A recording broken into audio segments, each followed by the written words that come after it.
ஏன் இவ்வளவு தாமதம்? என்ன நடந்துனுக்குது? இன்னைக்கு காங்கிரஸ்க்கு வந்து இப்ப நம்ம பாரதிய ஜனதாவை பார்த்ததை விட காங்கிரஸ்க்குள்ளார ஒரு பெரிய இங்க நாச்சுக்கு வந்து சாதாரண லெவல்ல அதிருப்தி. ம். அங்க ராகுல் காந்திக்கே அதிருப்தி. எதுக்கு திமுக கூட்டணியில இருக்கிறது.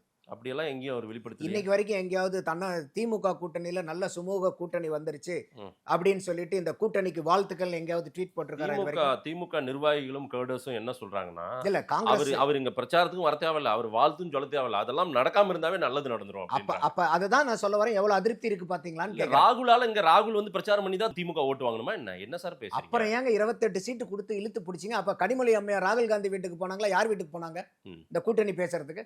ராகுல் காந்தினால ஒண்ணுமே இல்லைன்னா நீங்க ஏன் சார் டெல்லியில தங்கச்சி அவர்களை அனுப்பிச்சு பாத்தீங்க நீங்க? ராகுலுக்கு தான் ஸ்டாலின் தேவை. ஓகேங்களா? ஒன்னும் ராகுலுக்கு வந்து ஸ்டாலின் வேணும் அப்படின்னு அவர் வெயிட் தமிழ்நாட்டுல யார் ஆட்சியில் இருக்கிறது இப்போ? சார் ஸ்டாலின் தான் சார். அப்ப அடுத்தது ஆட்சிக்கு வரணும்னு நினைக்கிறது யாரு? அதற்காக காங்கிரஸா நினைக்கிற ஆட்சியில வரணும். காங்கிரஸ் என்ன ஸ்ட்ரென்த்னு தெரியும்ல சார். சரி தெரியுது இல்ல? ஆமா. எதுக்காக நீங்க மல்லு கட்டி இழுத்து பிடிச்சி நீங்க 20 சீட்டு ஏன் கொடுத்தீங்க? போனா போயிட்டு போது விட வேண்டியதானே? என்னைக்காவது வந்து இந்த அளவுக்கு தண்ணி காமிச்சிருக்காங்களா திமுகவுக்கு காங்கிரஸ்? இந்த தடவை லிட்டரலா திமுகவுக்கு தண்ணி காமிச்சாங்கல்ல காங்கிரஸ்? சரி. 18 சீட்டுக்குள்ள சுருட்டிடுவேன்னு சொல்லிட்டு இருந்தாங்களா இல்லையா? பீகார் எலெக்ஷன் வந்ததுக்கு அப்புறம் கொடுக்க முடியாது, காங்கிரஸ் ஒண்ணும் கிடையாது, ஆச்சா போச்சான்னாங்க. 3 மாசம் அலைய விட்டாங்களா இல்லையா திமுகவை? எவ்வளோ இது பண்ணாங்க? 25 சீட்டு ஒரு ராஜ்யசபா சீட்டுக்கு போய் கடைசியில முடிவு பண்ணது யாரு? அப்போ யாருக்கிட்ட அடிபணிஞ்சது? திமுக. அப்ப இங்க வந்து நீங்க சொல்றதுக்கு ஸ்ட்ரெயிட் ஆப்போசிட். காங்கிரஸுக்கு திமுகவுடைய தயவு தேவையில்லை. ஆனா திமுகவுக்கு காங்கிரஸுடைய தயவு இல்லாம ஆட்சி அமைக்க முடியாது.